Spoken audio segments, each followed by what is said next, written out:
네, 경제판 돋보기 시간입니다. 자, 인텔이 이제 차량용 반도체까지 지금 투자를 뻗치면서 이 관련 종목들도 점점 경쟁이 심화되는 게 아닌가라는 이야기들도 나오고 있죠. 자, 그렇다면 우리는 여기서 어떻게 투자 포인트 잡아봐야 될지 이야기 들어보겠습니다. 오늘은 웰스투자자문의 강정원 본부장과 함께합니다. 어서 오세요. 네, 안녕하세요. 네. 자, 먼저 전반적인 반도체 시장에 대해서 네. 저희가 짚어보고 가면 좋을 것 같습니다. 이 반도체 시장 자체는 성장이 조금씩 둔화되고 있다 이런 이야기들이 나오는 것 같아요. 네, 지난해 삼성전자와 SK 하이닉스가 최대 매출을 좀 기록을 했죠. 삼성전자가 연결 기준 매출액이 279조를 기록을 하면서 사상 최대 실적을 기록을 했고, 이 중 반도체 관련된 부분이 약 94조, 34%를 차지했습니다. 인텔을 제치고 세계 1위를 달성했는데, 말씀하신 것처럼 올해 반도체 시장 전망은 다소 어두운 편에 속해 있는 상황입니다. 글로벌 공급망 위기가 지속되고 있고, 세계 최고 시장인 중국 경기가 둔화될 것으로 예상되고 있는 상황, 또한 미중 갈등의 불씨가 여전한 상황이고요. 또 우크라이나, 러시아 관련된 서방 진영과의 갈등도 증폭되고 있어서 이런 불확실성이 커지는 상황을 보여주고 있는 상황입니다. 이런 부분들이 반도체 시장 성장 둔화 이야기가 나오고 있습니다만, 세계 반도체 무역 통제기구가 올해 세계 반도체 매출 규모를 6,015억 달러, 약 715조를 전망하고 있습니다. 이는 전년 대비해서 8.8% 증가할 것으로 전망을 하고 있는 상황인데요. 사상 처음으로 6천억 달러 돌파를 예상하고 있다. 이런 부분들은 디램 수요가 상반기에 둔화가 예상되고 있습니다만, 이 하반기에는 비메모리 반도체 공급 부족 완화로 인해서 수요가 증가할 것이라는 기대감 역시도 같이 나오는 그런 상황이라고 보시면 좋을 것 같습니다. 사실 성장을 안 한다는 건 아닌데 이제 뭐 예년보다는 조금 줄어들 것이다 이렇게 해석을 하면 될 것 같고요. 근데 좀 그런 관점이 다른 곳이 차량용 반도체 네. 쪽인 것 같습니다. 아무래도 이제 전기차 뭐 그런 부분들이 활성화가 되기 때문이겠죠. 네, 아무래도 세계 반도체 시장 관련돼서 일단 특히 전기차로 넘어가면서 일단은 차량에 넣는 반도체가 점점 더 많아지고 있는 그런 상황입니다. 최근에 국제 유가와 원재료 가격 폭등으로 인해서 차세대 산업 중 하나인 전기차 배터리 관련 업체들이 약세를 좀 보여주고 있고, 실적 전망치도 주지를 하락하고 있는데, 아무래도 반도체 공급 문제가 좀 영향이 좀 받는 그런 모습을 보여주고 있습니다. 하지만 지난 수년간 별로 부가가치가 없던 차량용 반도체 부분들은 지속적으로 성장할 것으로 전망이 되고 있는데요. 지난해 24.6%의 성장에 이어서 올해도 두 자릿수 이상의 성장률, 또한 2025년까지 5년 연속 두 자리 성장률을 기록할 것으로 전망을 하고 있는 상황입니다. 차량용 반도체 매출도 약 500억 달러, 59조에서 2025년까지 840억 달러, 약 100조까지 한 80% 가까이 증가할 것으로 전망이 되고 있는 상황입니다. 자동차용 반도체 성장 전망에 따라서 최근에 TSMC도 이 분야에 투자를 확대하고 있는 모습을 보여주고 있고요. 또한 인텔 역시도 차량용 반도체 진출을 선언하면서 최근에 이 관련된 시장의 경쟁성도 불붙고 있는 상황이라고 보시면 되겠습니다. 맞아. 차량용 반도체가 사실은 다품종 소량 생산이고 뭐 그렇게 고도의 기술이 들어가는 게 아니어서 많은 기업들이 이제 하고 있지 않았기 때문에 사실 어떻게 보면 쇼티지가 난 거겠죠. 그런데 지금 인텔까지 말씀처럼 이 시장에 참여를 하면서 주류 업체들이 이곳으로 몰리고 있는 상황인 것 같습니다. 특히 인텔은 정말 파운드리에 대한 투자들을 많이 늘려가고 있는 것 같아요. 네, 인텔이 차량용 반도체 진출을 선언한 건 아무래도 TSMC와 삼성전자의 또 견제 측면도 없지 않다라고 좀 보시면 좋을 것 같고요. 차량용 반도체 파운드리를 선택한 부분들도 그런 측면에서 점유율을 늘리기 위한 그런 상황으로 판단이 되어집니다. 차량용 반도체 시장이 10년 뒤에 약 137조 원까지 성장할 것으로 전망을 내면서 인텔 역시도 자동차 제휴사들이 차에서 칩 기술을 구현할 수 있도록 플랫폼을 준비하는 것으로 알려져 있는 상황입니다. 지난해 4월 달에 하반기에 애리조나에 200억 달러를 투자하겠다고 밝혔고요. 또한 최근에 이스라엘 반도체 파운드리 기업이죠. 타워 세미컨덕터를 54억 달러, 6조 4천억의 투자를 인수를 하면서 이 관련된 시장에 대한 진출 기대감이 커지는 모습입니다. 특히 타워 세미컨덕터는 자동차와 소비재, 의료산업용 장비 등의 매출에 제품에 들어가는 반도체와 집 쪽 회로를 생산하고 있는 기업이기 때문에 업계에서는 인텔이 차량 반도체 파운드리 진입을 통해서 삼성전자와 TSMC의 강자 구도를 좀 무너뜨릴 만한 그런 견제 시장을 하고 있다고 좀 보시면 좋을 것 같고요. 삼성전자가 파운드리 반도체, 차량용 반도체에 집중하지 않고 있는 상황이기 때문에 시장 점유율을 좀 나갈 것이라는 분석이 좀 나오고 있는 상황입니다. 지난해 3분기 기준 글로벌 점유율이 삼성전자가 17.1%를 기록하고 있는데 차량용 반도체 파운드리 시장만 놓고 본다면 인텔과 삼성전자의 직접적인 가능성은 없을 것으로 보입니다만 마이크로 컨트롤 유니트 위탁 생산에 중점을 둔 인텔과 삼성 모바일에 쌓은 노하우를 바탕으로 해서 삼성 같은 경우에는 차량을 연결하는 인포테인먼트 구동에 따른 이런 전용 프로세스 개발에 취하기 때문에 둘이 경쟁 가능성은 좀 낮을 수 있다라는 부분들도 참고하시면 좋을 것 같습니다. 근데 인텔 쪽이 이제 발표를 하면서 사실 뭐 지금 모빌아이 쪽도 갖고 있기 때문에 거기에 대한 시너지도 예상을 해볼 수 있을 것 같고 자동차 부서까지 이제 아예 따로 만들겠다라면서 굉장히 힘을 많이 실어주는 것 같거든요. 이제 뭐 조각조각 나눠진 공급망과 함께 뭐 난이도가 높지 않은 공성 기술로는 지금은 안 된다 이런 식으로 발언을 한 걸 보면 저는 어느 정도 삼성전자나 TSMC를 겨냥을 해서 이야기를 하지 않았나 싶어요. 여기에 따른 지금 뭐 시장의 경쟁 심화도 저희가 예상을 해볼 수 있을 것 같은데 어떻게 좀 살펴보고 계세요? 뭐 인텔이 지난해 파운드리 생산에 이어서 TSMC도 최근에 그 차량 반도체를 강화하고 있는 모습을 보여주고 있습니다. 삼성전자 역시도 2018년도에 차량 반도체 시장에 뒤늦게 진출을 하면서 존재감을 좀 높이고 있는 상황인데요. 지난해 차세대 차량용 반도체 시스템 반도체 3종을 공개했습니다. 통신칩과 프로세서, 전력 관리 칩으로 전장 사업을 강화하겠다고 밝혔는데 특히 이제 인포테인먼트용 프로세서 액시노트 V7이 폭스바겐 인포테인먼트 시스템에 탑재가 되는 상황이었고요. 삼성전자의 칩이 폭스바겐에 납품된 첫 사례를 좀 보여주고 있는 상황인데 이외에도 독일 아우디에 차량용 프로세서를 공급을 했고 최근에는 테슬라의 자율주행 칩도 생산도 맡은 것으로 알려져 있습니다.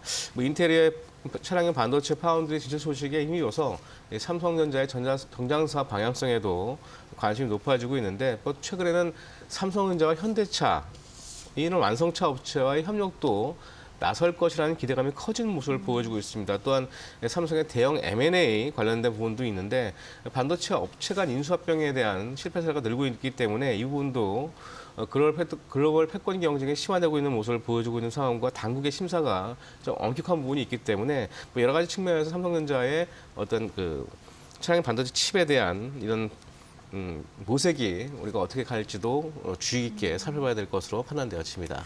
제가 본부장님 이야기를 들었을 때는 어느 정도 경쟁 구도는 형성을 할 수 있지만 지금 전반적인 시장의 파이가 커지고 있기 때문에 그렇게 뭐 경쟁으로 구도로까지 심화되진 않을 거다 이런 관점으로 보고 계시는 것 같거든요.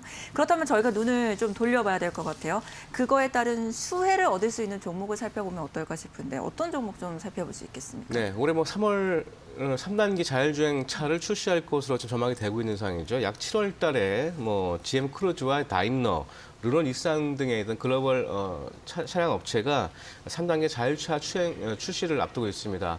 말 그대로 인간은 약간의 보조 역할에 그치고 자동차 스스로가 주행하는 그런 단계를 말하는데 이 차량의 반도체 규모가 자율주행 2단계 차량에 비해서 4배 이상의 반도체 증가가 예상이 되고 있는 상황입니다. 따라서 국내에서는 뭐 텔레칩스와 유니테스트, 유니트론텍을 좀 들 수 있는데 차량용 반도체 설계 전문 업체인 텔레칩스가 AVN, 오디오, 비디오, 내비게이션에 적용되는 어플리케이션을 양산하면서 관련된 매출이 증가할 것으로 전망이 되고 있는 상황이고요. 국내 시장 점유율 1위 비메모리 반도체 유통 전문 업체인 유니캐스트 역시도 장수 현장이 25% 이상을 차지하고 있습니다. 따라서 이에 따른 매출 증가가 기대가 되고 있는 상황이고 유니트론텍 역시도 차량 반도체와 디스플레이 전문 업체입니다. 2020년부터 AVN 통신 모듈 이런 차량용 반도체 증가로 인해서 향상시킬 또 계약으로 알려져 있기 때문에 매출이 증가될 것으로 전망이 되고 있어서 이 세 종목을 주의 깊게 보실 필요가 있을 것 같습니다. 네, 저희 차량용 반도체 시장이 커짐에 따라서 좀 수혜해 볼 수 있는 종목 3가지 골라주셨네요. 텔레칩스와 유니캐스트, 유니트론텍 이렇게 3가지 눈여겨보고 계신다라는 언급해 주셨는데 그 외에 또 어떤 종목이 있을까요? 김나은 캐스터가 전해드립니다. 경제판 돋보기 시간입니다. 반도체 중에서도 차량용 반도체 시장 앞으로 더 커질 것으로 전망됩니다. 지금보다 10년 뒤면 약 2배 규모인 137조 원에 이를 것으로 전망되는데요. 자, 그럼 만큼 오늘은 관련주를 만나보도록 하겠습니다. 먼저 텔레칩스입니다. 지능형 차량과 스마트 홈 솔루션을 위한 반도체 개발의 목적으로 설립된 회사인데요. 매출의 86% 이상이 인텔리전트 오토모티브 솔루션 AP 제품을 통해 시연되고 있습니다. 회사는 22년여간 지능형 차량 반도체 설계 기술을 축적하고 국산화 제품을 기술 개발한 선도 기업인데요. 오디오, 동영상 등 기본적인 멀티미디어 기능은 물론이고 각 융합 제품에서 요구되는 높은 수준의 보안 레벨과 에너지를 적게 소모하는 안정적인 제품 포트폴리오를 구축하고 있습니다. 그리고 현대차 등 완성차 업체를 주요 고객사로 두고 있고요. 차량용 인포테인먼트 시장에서는 카, 오디오 등의 라인업 추가로 해외 고객 확대 전략을 통해서 매출 증대 전략을 세우고 있습니다. 그리고 현재 개발 중인 돌핀5는 신경망 처리 장치가 탑재돼서 완전한 ADAS 기능 구현을 목표로 개발되고 있습니다. 지난 한 해 연간 실적도 좋고요. 올 한 해도 실적 회복세는 이어질 것으로 전망됩니다. 주가 추이도 함께 체크해 보시기 바랍니다. 다음으로는 어버브 반도체입니다. MCU와 같은 시스템 반도체를 설계하는 팹리스 기업입니다. MCU는 마이크로 컨트롤러 유닛의 약자로 가전과 전기 제품 등의 두뇌 역할을 하는 반도체 칩을 말하는데요. 모든 전기전자 부품에 한 개씩 들어가는 핵심 부품입니다. 주력 매출은 가전 MCU 부분에서 나오는데요.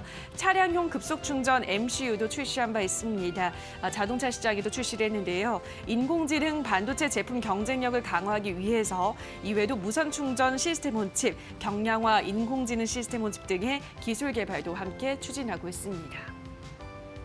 마지막으로는 쿠아시아입니다. 시스템 반도체 디자인 솔루션 기업인데요. 회사는 IT 부품과 LED 사업을 해왔습니다만 2019년부터는 일종의 중간 지주사 역할을 하는 쿠아시아 세미를 설립하고 시스템 반도체 사업에 뛰어들었습니다. 그리고 지난 한 해 영업 손실을 기록했지만 이는 글로벌 시스템 반도체 설계 엔지니어 대규모 확보에 따른 인건비 증가에 따른 것으로 분석되고요. 쿠아시아가 현재 집중하고 있는 시스템 반도체 사업 부분은 지난 한 해 226억 원의 매출을 기록하면서 전년 동기 대비 200%의 성장세를 나타냈습니다. 회사는 대규모 차량용 반도체 프로젝트 수주를 위해서 지난 4분기부터 선제적으로 인력 확충을 지속해오고 있다고 밝혔고요. 시스템 사업 부분이 올해 3년 차로 접어들었고 빠르게 본격적인 성장 궤도에 진입했다는 평가를 내리고 있습니다. 자, 지속 성장 가능할지 주가와 함께 앞으로의 흐름 눈여겨보시기 바랍니다. 자, 여기까지 오늘은 차량용 반도체 관련주들을 확인해 보셨습니다. 네, 이렇게 저희 전반적으로 차량용 반도체 시장에 대한 이야기 나눠봤고요. 이제는 조금 범위를 넓혀서 시장 전반적으로 한번 살펴보겠습니다. 먼저 지금 밤사이에 그런 뉴스가 나왔어요. 두산이 테스나를 인수할 것 같다. 이게 반도체 시장에 어떤 영향으로 미치겠습니까? 네, 반도체 후공정 테스트 기업 1위 업체인 테스나를 이번 달 안에 두산에서 인수할 것으로 전망이 되고 있는 상황입니다. 반도체 패키징과 테스트 기업 중에서 SK 하이닉스와 삼성전자의 점유율 1위를 기록하고 있는 최상위권의 기업을 인수하면서 두산 관련된 기업으로 본다면 올해 실적 개선이 예상되는 두산 바퀴가 더불어서 캐시카우의 역할을 충분히 할 것으로 기대가 되고 있는 상황이고요. 후공정 업체에 대한 성장성은 한국만을 나이는 거의에 견줄 만큼 상당히 높은 각광을 받고 있는 상황입니다. 2018년도에 삼성전자가 시스템 반도체 1위를 선언을 선포하면서 이 후공정 전문 업체들의 생산량이 늘어나고 있기 때문인데 이 관련된 부분들도 2020년 39억 달러에서 2022년 73억 달러로 2배 이상 성장할 것으로 전망이 되고 있기 때문에 이 관련된 매출과 증가와 더불어서 두산 측면에서 본다면 상당히 회사의 긍정적인 그런 모습을 보일 수밖에 없다라고 판단하시면 좋을 것 같습니다. 네, 그러면 저희도 이제 삼성전자 이야기 들으면서 반도체 시장의 좀 대표적인 흐름을 한번 짚어봤으면 좋겠습니다. 자, 항상 얘기하는 건데 삼성전자 참 실적 좋아도 이제 지수를 대표하는 성격이다 보니까 요즘 리스크가 많아서 어제는 또 2% 넘게 장중에는 좀 하락하면서 또 7만 원 깨지는 거 아닌가라는 우려감들도 나왔거든요. 요즘 반전에 이루려면 좀 계기가 있어야 될까요?